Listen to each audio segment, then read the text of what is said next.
देखिए ऐसा है। अब ये जिन लोगों ने लिखा है, हो सकता है वो अपने नेतृत्व को खुश करने के लिए उसने ऐसा लिख दिया। हो सकता है ये संभव है। मेरे जहाँ तक हमारा नाम लेने का संभव है तो मैं चाहूँ तो उस आदमी को मानहानि का केस करके तुरंत उनको कटघरे में खड़ा करा सकता हूँ।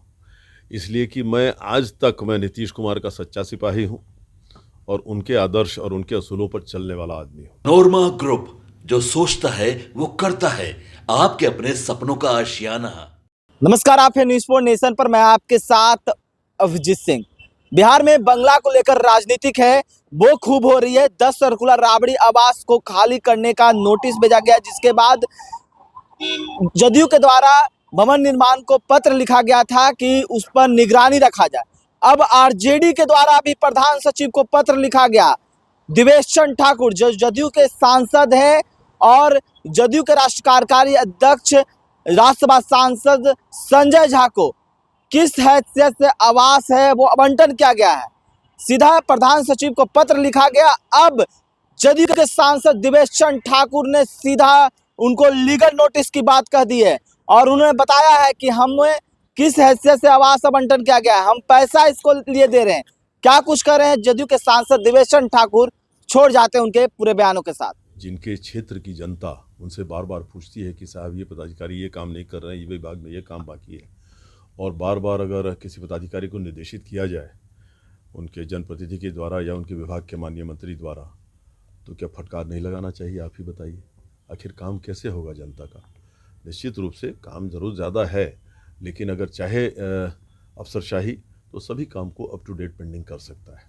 लापरवाही पर अगर उसको फटकार लगाई जाती है तो मैं समझता हूँ इसमें कोई अनुचित बात नहीं। सर, बार बार ये भी सवाल उठते हैं कि बिहार में अफसरशाही लागू है, लेकिन इन दिनों जो देखा जा रहा है कि जब से ये सरकार बनी उस वक्त से अधिकारी पर ही कार्रवाई होती नजर आ रही है। अधिकारी पर कार्रवाई हो रही है, इसका मतलब अधिकारी हावी नहीं है। इसका मतलब जो निर्वाचित जनप्रतिनिधि है और सिस्टम है, प्रशासन है, वो हावी है।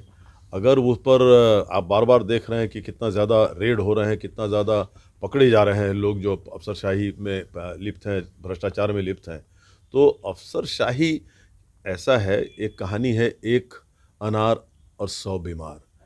बहुत सारा काम जनता की संख्या भी बहुत है, बहुत सारा काम पेंडिंग रहता है और हर आदमी चाहता है कि मेरा काम जल्दी हो जाए, मेरे क्षेत्र का काम जल्दी हो जाए, जो कि व्यवहारिक रूप से प्रैक्टिकली संभव नहीं होता है।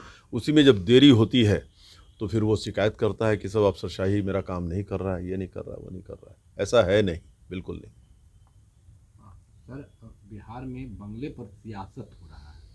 पहले राबड़ी आवास को लेकर अब आरजेडी के द्वारा लेटर लिखा गया जिसमें आपका भी नाम जिक्र है, संजय झा जी का भी नाम और जीतन राम मांझी का भी। देखिए ऐसा है। अब ये जिन लोगों ने लिखा है, हो सकता है वो अपने नेतृत्व को खुश करने के लिए उसने ऐसा लिख दिया। हो सकता है ये संभव है।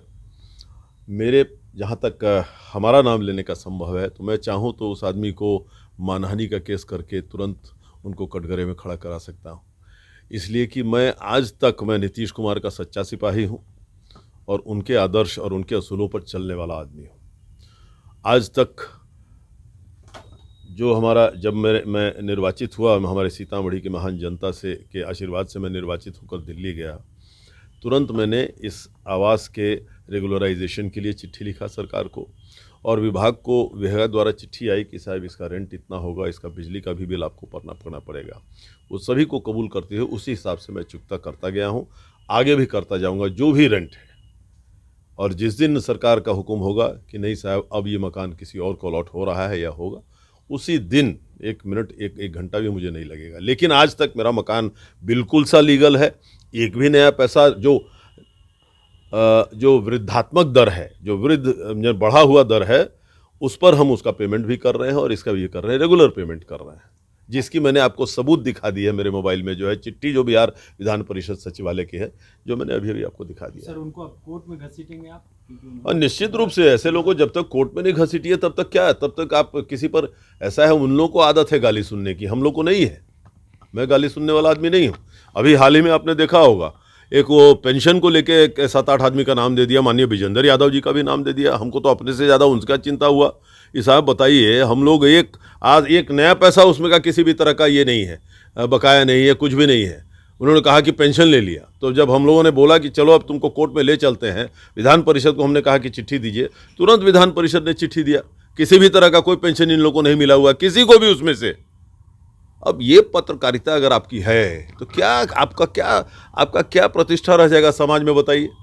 क्या समाज में प्रतिष्ठा रह जाएगा कि आप झूठ के आधार पर अपना पेट पालना चाहते हैं? ये नहीं करना चाहिए। कोई भी पत्रकार हो, जितना सच्चाई दिखाइएगा दिखाइए ना, जितना बहुत सारी चीज़ें दिखाने को ज़रूर दिखाइए, लेकिन जो सच है वो दिखाइए। सिर्फ किसी को खुश करने के लिए दूसरों को दिखाना, इस तरह का काम करना मैं समझता हूँ ये अनुचित है।